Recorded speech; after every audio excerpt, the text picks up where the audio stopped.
चलो भाई, मैं थोड़ा ऐसे करूँगा। आज मैं वैसे पीपल के पेड़ के नीचे बैठा हूँ और वो इसलिए बैठा हूँ ताकि अच्छी तरह से रिकॉर्डिंग कर सकूँ। साथ के साथ थोड़ी खुशी भी मिलेगी, बहुत दिनों बाद बना रहा हूँ। कारण ये है कि जैसे कुछ लोग अगर नए आएंगे तो मैं उनसे कहूँगा कि पुरानी जो इसकी प्रीवियस पार्ट है, पार्ट 11 होगा शायद, तो वो पार्ट 11 वास्तविक रूप में मैंने क्यों बनाया उसके बारे में सारी जानकारी है। और उस पार्ट 11 की वीडियो अपलोडिंग टाइमलाइन क्या थी, मतलब टाइमलाइन नहीं, टाइम ऑफ अपलोड क्या था, वो ज़रूर चेक कर लेना इस वीडियो को देखने से पहले। बाकी के पिछले पार्ट ज़रूर देख लेना। यदि नहीं देखोगे तो कोई फ़ायदा नहीं है इस वीडियो को देखने का, बहुत ज़्यादा सर के ऊपर से जाएगी। तो इसे मैं आज शुरू करते हैं। चलो खोलते हैं किताब और देखते हैं कहाँ पर थे हम। मुझे याद भी नहीं है कि मैं कहाँ पर था, क्योंकि कई दिनों बाद बना रहा हूँ ना। घर में बैठे बैठे पागल सा होगा दिखे, कुछ होता है ना भाई, क्या करें। यहाँ पर था या फिर कहीं और था। आज़ाद हिंद फौज के बारे में भी शायद, बैंक सरकार आज़ाद हिंद फौज के बारे में अभी तो पूरा नहीं था। ब्रिटिश सरकार, यहाँ से हम देखेंगे। शायद ये वाला हमने कर लिया था, ये भी कर लिया था हमने, यहाँ का भी कर लिया था। पेज नंबर 37 तो हो ही गया था, 38 39 भी हो गया था, 41 भी शायद हो गया है। शायद 41 रह गया था, मेरे को याद नहीं आ रहा। 41 का थोड़ा सा एक बार रिव्यू कर देते हैं। 41 यहाँ पे इस असत्य और भ्रामक सूचना का केंद्रीय। अच्छा, इसके बाद सन 1968 से बैंक नोटों पर अंग्रेज़ों के साथ साथ हिंदी में भी वचन खंड का ये भी हो गया था। और इस असत्य और भ्रामक सूचना का केंद्रीय सूचना आयोग के हमने उपलेख कर दिया, जिसकी बहस दिनांक इतने दिन पे हुई थी। ये वाली चीज़ हमने कर ली थी। 2042 वगैरह ये भी हमारा हो गया था। ये नहीं, शायद पेज नंबर 41 रह गया था। पेज नंबर 41 रह गया था। 41 का मैं तुम्हें पूरी तरह से बताता हूँ। यहाँ पे दोबारा से कर देते हैं। 2021 में 5 तारीख को, फरवरी 5 को केंद्रीय सूचना आयुक्त श्रीमान से श्री सुरेंद्र चंद्रा जी के समक्ष वीडियो कॉन्फ्रेंस के माध्यम से सुनवाई की गई, जो हमारे शोध खोज या फिर जो इनकी रिसर्च है द्वारा पूरे स्थित भारतीय रिजर्व बैंक के अभिलेखकार से प्राप्त दस्तावेज, जिसमें बैंक नोटों पर उल्लेखित गवर्नर के वचन खंड का रद्द बदल एवं झूठा उत्तर देने के बारे में अवगत किया। तो रिजर्व बैंक के केंद्रीय जन सूचना अधिकारी ने अपनी गलती को स्वीकार करते हुए ये कहा कि ये घनश्याम वर्मा, ये वाला तो हमने ये 1968 वाला ये शायद कर दिया था एक्ट। ये वाला भी हमारा ये हो गया था भारत के लिए वैध, ये भी यहाँ पर हो गया था। Page number 41। अब यहाँ पे आते पेज नंबर 42। आरबीआई अधिनियम के प्रस्तावना के देश शब्द का आशय ब्रिटेन में है। तो यहाँ पे एक ये एविडेंस है, यहाँ ब्रिटेन लिखा हुआ है। यहाँ पे भारत के लिए को जानबूझकर हटाना, ये पता नहीं क्या लिखा है, ये समझ नहीं आ रहा बिल्कुल भी। बिल्कुल 144 पी पे लिखा हुआ है। आज भी भारत ब्रिटेन का उपनिवेश है। भारत के संविधान में भारत को कहीं भी देश कहकर संबोधित नहीं किया जाता है। संविधान की भारत को लोकतंत्र गणराज्य कहकर संबोधित किया गया है। इस तरह हर राज्य देश के अधीन मतलब मैं बोल रहा हूँ ढंग से होता है। प्रश्न यह उठता है कि क्या कूटकरण या अवमूल्यन करने के प्रश्नों को आरबीआई द्वारा मार्क्ड प्रचलनों के लिए प्राप्त शक्तियों का प्रयोग कर भ्रमित करने का प्रयास कर रहे हैं। क्या ये कहा जा सकता है या नहीं? ये कहा, चलो अब यहाँ पे आते हैं, ये बात कहा जा सकता है या नहीं? तो मैं कहूँगा हाँ, कहा जा सकता है, कहना चाहिए। जैसे किसी व्यापारी को व्यापार करने का अधिकार है। अगर वह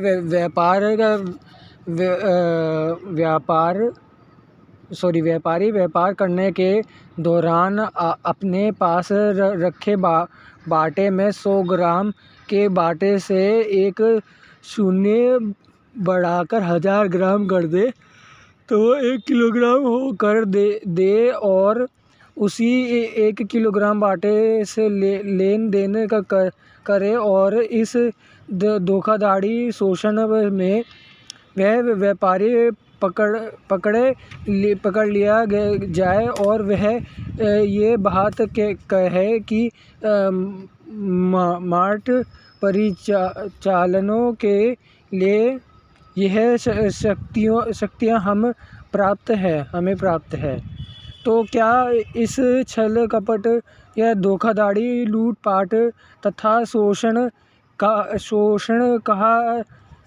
कहा जा सकता है या नहीं? मैं कहूँगा हाँ, सबसे भयंकर शोषण। इससे सिद्ध होता है कि भारतीय रिजर्व बैंक एवं भारत सरकार ने नियम एवं कानून का उल्लंघन कर रुपए की दस्तावेजों के अगेंस्ट जाकर कूटकरण कर कानून की अवहेलना एवं संविधान की अवमानना की है।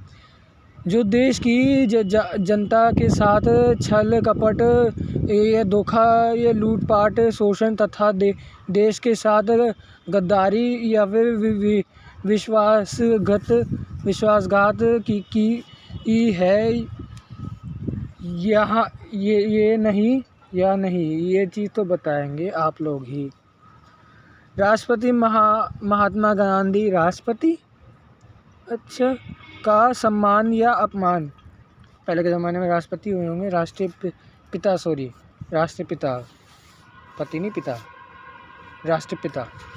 सन 1990 में के बाद गारंटी ख़त्म करके अब संपत्ति समर्थन के रूप में रखी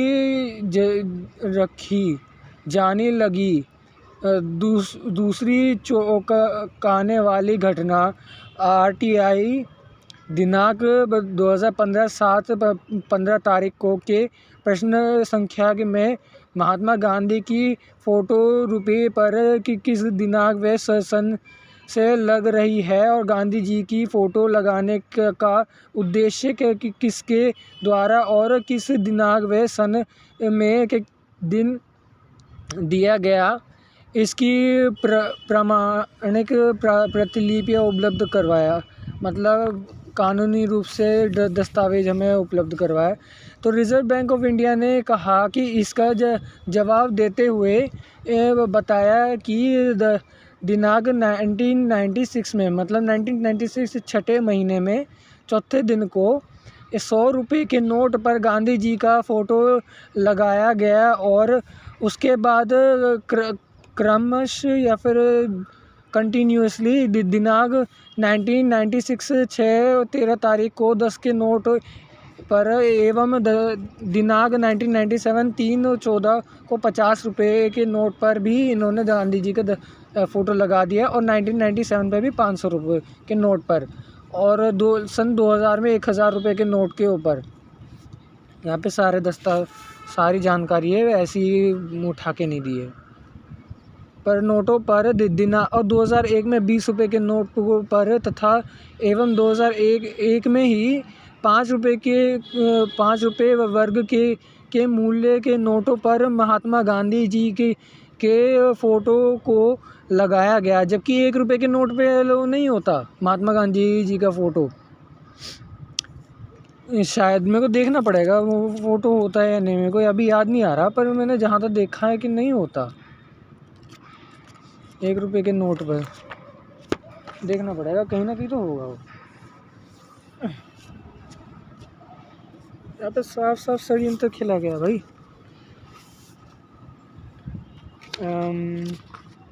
नोटों का कहाँ है भाई? साला बैटरी ही जानी ही है, बैटरी की ऐसी की तैसी। तो यहाँ पे आज़ाद हिंद फौज की तो नोट है, लेकिन 1 रुपये के नोट के बारे में पता नहीं कहाँ रखा है। शायद ये रहा, इसमें नहीं है। गांधी जी का कोई एक भी फ़ोटो नहीं है, जबकि इस पर होना चाहिए। क्यों नहीं है? जबकि इस पर आ सकता है। यहाँ गोला जो लगा रखा है, ये गोले पे आ सकता है। आज तो ऐसी टेक्नोलॉजी की गांधी जी की फ़ोटो तो तुम कितनी भी छोटी कर सकते हो फ़ोन में, इतनी छोटी हो जाती है जितना तो ये नोट भी ना होता, उससे कहीं गुना छोटी हो जाती है फ़ोटो। उस पर क्यों नहीं लगाया गया? यहीं से षड्यंत्र साला चलता है। क्या इन नोटों में गवर्नर के वचन खंड में रद्द बदल या फिर कुछ चेंजेस करे एवं केंद्रीय सरकार के गारंटी में को समर्थन में कहते हैं? इन समर्थन नोटों अथवा अवैध नोटों पर राष्ट्रपति महात्मा गांधी जी का फ़ोटो लगाकर भारतीय रिजर्व बैंक और भारत सरकार ने बापू का सम्मान किया है या अपमान? जिस गांधी जी ने अंग्रेजी सरकार तथा वो बात अलग है, आर्य समाज गलत गाली देता है। अब वो आर्य समाज का मेरे को ये समझ नहीं आता, आर्य समाज क्यों गाली देता है? ये चीज़ ठीक नहीं है। खैर कोई बात नहीं। सरकार तथा उसके शोषण का विरोध किया, उसी ब्रिटिश सरकार की रिजर्व बैंक ने कूटकृत अवैध रुपये पर गांधी जी का फ़ोटो लगाकर पूरे देश का शोषण कर रही है, और इसे भारत के साथ गद्दारी तथा राष्ट्रपति महात्मा गांधी जी का अपमान कहा जा सकता है या नहीं? भारतीय न्याय साहित्य के अनुसार कूटकरण अपराध ब्रिटिश हुकूमत द्वारा हम भारतीय गुलामों के, मतलब उस समय की बात है, गुलामों के लिए एक और षड्यंत्र रचा गया। वो यह है कि ईस्ट इंडिया कंपनी रुपया को कॉइनेज एक्ट 1862 में जो का त्यों अपनाने एवं उसका नाम बदलकर गवर्नमेंट रुपये रखा। इस गवर्नमेंट रुपये के मानक मूल्य के कूटकरण पर भारतीय न्याय संहिता 2023 अध्याय 10 धारा 178 तक सिक्कों के करेंसी नोटों या बैंक नोटों एवं सरकारी स्टैंप के कूटकरण अपराध संबंधित धाराएं हैं। ये है आईपीसी की आईपीसी अध्याय 18 चैप्टर धारा 489 का खा तक के अनुसार जो तक करेंसी नोटों या बैंक नोटों के कूटकरण से संबंधित और आपराधिक धाराएं हैं, जिसमें आजीवन कारावास तक का प्रावधान है, जो अभी प्रमाणित शासन है जो ब्रिटिश गवर्नमेंट ने ही बनाई है, चांदी के सिक्के रुपये का प्रथम कूटकरण 1940 रिजर्व बैंक की स्थापना के बाद, जिसका उद्देश्य भारत का शोषण करके ब्रिटिश खजाने को भरना एवं ब्रिटिश गवर्नमेंट की आर्थिक स्थिति को पता नहीं क्या लिखा है, पता नहीं क्या लिखा, मुझे नहीं समझ आ रहा, करने के लिए भारत एवं भारतीयों की लूटपाट एवं शोषण के लिए 11 मार्च 1940 को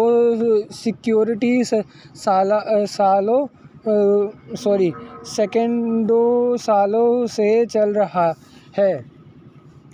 रुपये गवर्नमेंट रुपये का ब्रिटिश गवर्नमेंट द्वारा अपने बनाए नियम एवं कानूनों की धज्जियां उड़ाते हुए, अरे यार चलो अब कहीं और करना पड़ेगा, वो स्मेल बहुत आ रही थी वहाँ पे। अब यहाँ पर हम कहाँ पे आ गए, नोटों के सिक्के का ये हो गया, लूटपाट एवं शोषण करने के लिए ये हो गया था, और गवर्नमेंट द्वारा अपनी धज्जियां उड़ा दी गई। कॉइनेज एक्ट 1906 के द्वारा निर्धारित रुपये के मानक का कूटकरण किया गया, ठीक है, उस समय किया गया कॉइनेज एक्ट 1906 में, 1940 में कॉइनेज एक्ट 1906 का। गवर्नमेंट रुपये का ये प्रथम कूटकरण था, जिससे भारत की बेरोजगारी, भुखमरी बढ़ती चली गई तथा भारत की आर्थिक स्थिति अत्यंत खराब हो गई। कॉइनेज एक्ट 1906 का जो है एक्ट, वो 1940 में किया गया। गवर्नमेंट रुपये का कूटकरण विधि शून्य है, क्योंकि रुपये के कूटकरण का कोई कानून प्रावधान नहीं है, बल्कि अपराध है। हाँ, ये तो है। वैध रुपये जनता के या देश में आर्थिक अभाव नहीं आने देती। अवैध रुपया जनता या देश के आर्थिक अभाव कभी भी ख़त्म नहीं होने देती। बिल्कुल सही है। फिर ये आज़ाद हिंद फौज वाली आएगी, लेकिन मैं अभी इसको एंड करता हूँ।